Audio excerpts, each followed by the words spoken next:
Bonjour à tous. Il y a eu assez récemment des changements légaux au sujet de l'avortement aux USA.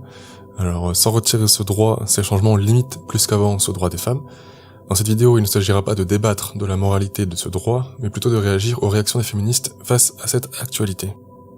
Toutefois, je tiens à préciser ma position sur le sujet pour éviter toute accusation ou procès d'intention de la part de psychotiques ou de chevaliers blancs. J'ai pas d'avis fixe et définitif au sujet de l'avortement. Je crois comprendre les arguments pour et ceux contre et estime que je ne suis pas en mesure de prendre parti, tout simplement. Je suis incapable de dire si le facteur le plus déterminant est le premier battement du cœur ou la mise en place d'un système neuronal chez le fœtus pour savoir s'il est éthique d'interrompre prématurément une grossesse. J'ai tendance à être plutôt favorable à ce droit, même si je pense que dans la pratique, l'application de ce droit est abusive et trop fréquente. En revanche, je suis clairement pour ce droit quand la vie ou la bonne santé de la mère est en question. Donc ma position se situe entre modérément favorable à l'avortement et très favorable à l'avortement.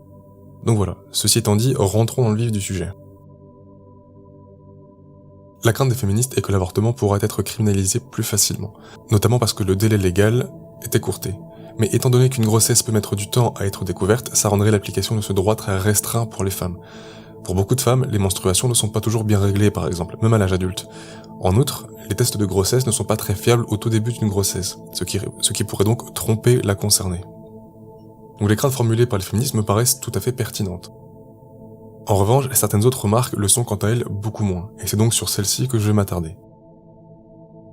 L'une des principales critiques formulées est que les hommes ne devraient pas avoir le droit de décider de ce que font les femmes de leur corps, et le fait qu'ils soient contre, qu'ils votent des lois limitant aux femmes l'exercice de leurs droits, serait symptomatique du patriarcat dans lequel nous serions. Sauf qu'en réalité, hommes et femmes aux USA ont le même avis au sujet de l'avortement, et les hommes ont même tendance à être légèrement plus favorables que les femmes à l'avortement. Pas de beaucoup, mais légèrement. Quand les féministes entendent ça, leur réaction est alors de dire qu'on vit toujours dans un patriarcat et que le fait que les hommes soient davantage en faveur des droits des femmes que les femmes elles-mêmes n'est pas du tout lié au fait que la compétition intrasexuelle est beaucoup plus forte que la compétition intersexuelle, non bien évidemment, mais qu'au fait que les hommes sont des connards qui veulent profiter du corps des femmes sans avoir à prendre leurs responsabilités. Peu importe votre avis sur la question, messieurs, vous êtes des connards. Et si jamais vous n'avez pas d'avis, vous êtes aussi des connards pour vous détacher du combat des droits des femmes. Alors qu'en réalité, c'est juste que les femmes sont plus dures envers les autres femmes, tout comme les hommes sont plus durs envers les autres hommes. Et donc par extension, les hommes sont plus doux avec les femmes qu'ils ne le sont avec les hommes et que les femmes elles-mêmes. Voilà, c'est comme ça. Cette position idéologique des féministes implique donc une chose selon leur point de vue, c'est que seule la vie des femmes compte. Enfin, sauf quand il s'agit d'un homme qui frappe une femme contre l'avortement, mais on va pas s'attarder là-dessus. Sauf que la personne étant à l'origine de ces changements en Alabama est une femme. Et le gouverneur qui a validé cette loi, alors qu'invoquer son droit de veto était tout à fait possible, est aussi une femme. Donc les deux principales figures de ces changements en Alabama sont des femmes, dont une femme élue. De l'autre côté, les féministes prétendent parler au nom des femmes, alors qu'elles n'ont pas été élues par la population. Alors certes, la population est composée d'hommes, mais on sait qu'en parallèle, les femmes féministes sont minoritaires parmi les femmes. Donc même si les féministes ont toute la légitimité à se plaindre de ces changements, là-dessus y a pas de souci, elles n'ont strictement aucune légitimité à prétendre le faire au nom des femmes, en tant que représentantes des femmes, parce qu'elles ne le sont pas. Et si représentantes des femmes il y a, ce sont celles qui ont limité l'avortement. Donc voilà, ça c'était pour les arguments les plus légers. Un autre argument, formulé celui-ci par des féministes un peu plus raisonnés, est celui de la grossesse liée au viol. C'est un argument qui revient très régulièrement chez les féministes, mais étrangement, pour une fois, les féministes ne citent pas à tout va des pourcentages. C'est normal. Tous les chiffres, y compris ceux provenant de sources favorables à l'avortement, montrent qu'en effet, les cas d'avortement pour des raisons de viol, de malformation du fœtus ou du bébé, ou de la santé de la mère, sont très minoritaires. Ils existent, donc je rappelle que l'avortement ne doit pas être interdit au minimum pour ces personnes-là, mais c'est pas un argument pertinent pour défendre l'avortement en général. Je vais pas rentrer dans les détails, mais vous verrez en description l'ensemble des sources fiables que j'ai trouvées sur le sujet. Elles sont toutes unanimes, y compris celles qui sont en faveur de l'avortement, je le rappelle. Les cas de viol sont très rares.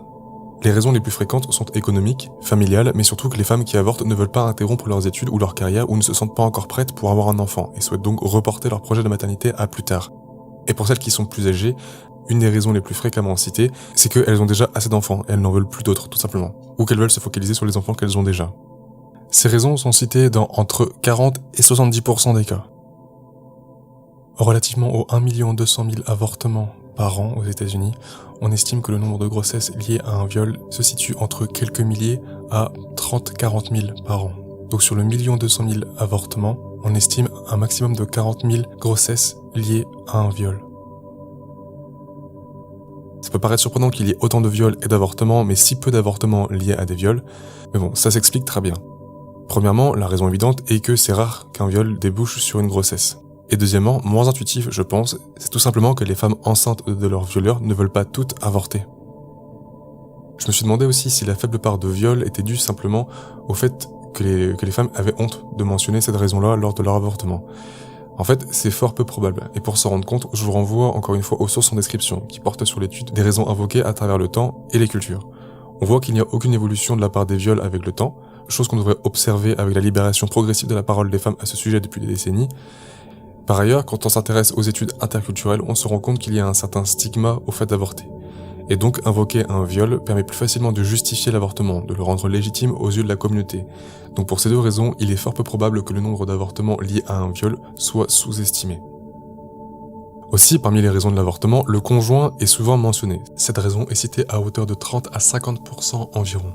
Les féministes pourraient s'en servir pour blâmer les conjoints, et donc les hommes en général, en disant que c'est eux les lâches qui fuient leurs responsabilités et qu'en plus ils contrôlent le corps des femmes. Sauf que si on regarde les chiffres américains, on se rend compte que ce sont surtout les hommes noirs qui sont cités. Aux USA, le conjoint est la principale raison de l'avortement dans seulement 1% des cas. Donc si jamais les féministes veulent blâmer les hommes, ils devront en fait blâmer les hommes noirs, parce que les blancs, les asiates et les hispaniques ne sont que peu concernés par ça. Et d'ailleurs, ceci est largement validé par le fait que les femmes afro-américaines sont largement surreprésentées pour l'avortement. Elles représentent environ 6 à 7% de la population américaine, mais environ un tiers des avortements. Mais aussi, elles sont surreprésentées parmi les mères célibataires. Donc encore une fois, si vous voulez blâmer les hommes et dire à quel point ils sont irresponsables et ou contrôlent le corps des femmes, il vous faudra blâmer en fait les hommes noirs. Et ce, au nom du féminisme intersectionnel antiraciste bien sûr, et donc au nom du progrès. Bien évidemment, ça va de soi. Alors je précise quand même qu'en réalité, il est totalement impertinent de blâmer les hommes noirs pour autant. Et pour le comprendre, il suffit de regarder ce que signifie décision liée au partenaire. Donc je me suis basé sur 2 études estimant le nombre de femmes ayant avorté et qui ont invoqué comme raison leur partenaire. Donc pour l'une c'était à hauteur de 30%, l'autre à hauteur de 50% environ. Donc sauf que celle qui a trouvé 30% a détaillé ce que signifiaient ces 30%. Et ça veut pas dire que dans 30% des cas c'est l'homme qui demandait l'avortement. Dans 9% des cas, c'est simplement qu'il n'avait pas une relation stable. Donc même si c'est lié au partenaire, ce n'est pas lié à une demande du partenaire. Dans 8% des cas, la femme voulait tout simplement être mariée avant. Dans 6% des cas, ce n'était tout simplement pas le bon gars. Et c'est en réalité dans moins de 15% des cas où le partenaire peut réellement être blâmé. Donc même quand on voit qu'il y a 30 ou 50%, en réalité c'est dans moitié moins de cas où le partenaire est réellement blâmable. Et même là, je rappelle qu'il est la raison principale dans seulement 1% des cas. À titre personnel, je pense pas qu'il soit judicieux d'exiger que le viol soit prouvé pour que l'avortement soit autorisé, tout simplement parce que c'est généralement très long et compliqué de prouver un viol. En revanche, si on me répond que même si les cas de viol sont rares, ils existent quand même, et on a donc autorisé tous les avortements, dans le doute, alors soit. Mais dans ce cas, il faut aussi autoriser l'abandon de paternité, parce que des hommes peuvent mettre enceinte une femme lors d'un acte sexuel auquel ils n'auraient pas consenti. Étant donné qu'on vient d'admettre que le caractère minoritaire, peu fréquent, d'une victimation n'était pas pertinent pour les femmes, alors il faut réserver aux hommes un traitement égalitaire et leur accorder un droit de rétractation post-fécondation, même si ces hommes-là sont peu nombreux.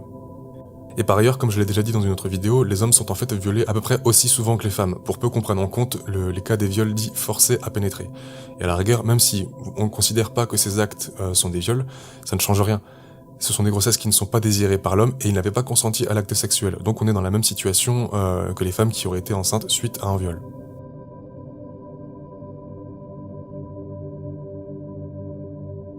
Donc en résumé, si les féministes sont pour l'avortement, elles doivent être pour l'autorisation de l'abandon de paternité pour les hommes. Si elles veulent blâmer quelqu'un pour ses lois sur l'avortement, c'est autant les femmes que les hommes. Et si jamais elles veulent à tout prix trouver une excuse pour blâmer les hommes, mais il s'avère que ce serait en fait les hommes noirs qu'il faudrait qu'elles blâment.